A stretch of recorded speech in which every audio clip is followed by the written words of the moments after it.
Welcome back, folks. For those who might be new, this is the Media Country Profile Podcast. I'm your host, Cassandra. And today we're going to be talking about the criminal case against Maria Ressa, the CEO and co-founder of one of the Philippines' most popular news sources, Rappler.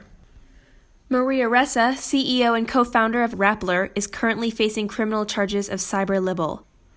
In May 2012, Maria Ressa and her co-worker Raymond Santos Jr. accused businessman Wilfredo Kang of human trafficking, conspiring in the murder of Chica Go, selling special investors' residence visas to Chinese nationalists, and smuggling in fake cigarettes. 4 months later, Congress passed a law that criminalized libel online. Although Kang attempted to file a lawsuit against Ressa and Santos Jr., the Rappler article was published before Congress criminalized libel online, so Ressa and Santos Jr. were protected from related charges. However, Rappler republished that same article in February 2014 with a corrected typo that changed the word evasion, E-V-A-T-I-O-N, to evasion, E-V-A-S-I-O-N. So the court thereby determined that the republished version of the Rappler article constituted a separate offense, and Ressa and Santos Jr. were able to be tried in court for cyber libel and prosecuted under Filipino law. Ressa and Santos Jr. were both arrested in February 2019 on cyber libel charges. Now, the biggest story yet happens to be the most recent decision from Judge Reynalda Estacio Montesa. Estacio Montesa found both Ressa and Santos Jr. guilty of cyber libel. This decision comes the same year that 3 separate journalists were forced by the government to publicly apologize for what they wrote in media, and it comes 1 month after ABS-CBN was permanently shut down under Duterte's request, sparking widespread social media outcries. People immediately took to Twitter, posting the hashtags Defend Press Freedom and hashtag No to ABS-CBN Shutdown. Rappler has continuously proven its courage to publish articles with external pluralism, pushing the limits of press freedom and retaliation from Duterte. Even after Congress enacted the Cybercrime Prevention Act in 2012 that criminalized libel online, Rappler republished their article about Kang for the purpose of providing their readers with critical information free of grammatical errors and typos. Now, this next quote is cited from the script itself written up in court of Judge Estacio Montesa before she declared Ressa and Santos Jr. guilty. Each person has the constitutionally guaranteed right to freely express, write, and make known his opinion. But with the highest ideals in mind, what society expects is a responsible, free press. It is in acting responsibly that freedom is given its true meaning. Now, by clarifying that freedom of the press is only permitted if written responsibly, Judge Estacio Montesa found some sort of loophole to find Ressa and Santos Jr. guilty of cyber libel for using their constitutional right to press freedom irresponsibly.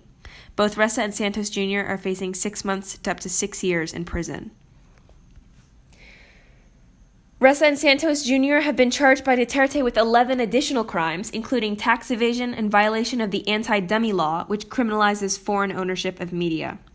Ressa says Duterte has accused the independent news company Rappler of being run entirely by Americans, though she iterates that the false accusation is Duterte's attempt to permanently shut down Rappler, which he has been focused on doing since 2016. Following Estacio Montesa's verdict, Ressa gave a short yet empowering speech. I'll play it for you now. We're going to aim to be better, stronger. Investigative journalism must continue. We're at the precipice.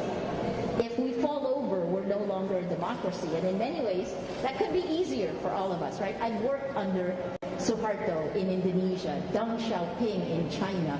The rules are very clear. This kind of gray area where if you go too far, you'll get slammed. Let's not play the game. Are we a democracy or not? Let us do our jobs. A statement from the National Union of Journalists of the Philippines reads, "More than any administration since the unlamented Marcos dictatorship, never have freedom of the press and of expression been under siege as during the presidency of Rodrigo Duterte. Freedom of speech and press has only further diminished as the Philippines government passed anti-terrorism legislation 3 weeks ago, which officially defined terrorism as acts including speeches, proclamations, and writings that create a condition of widespread and extraordinary fear and panic among the populace in order to coerce the government to give in to an unlawful demand.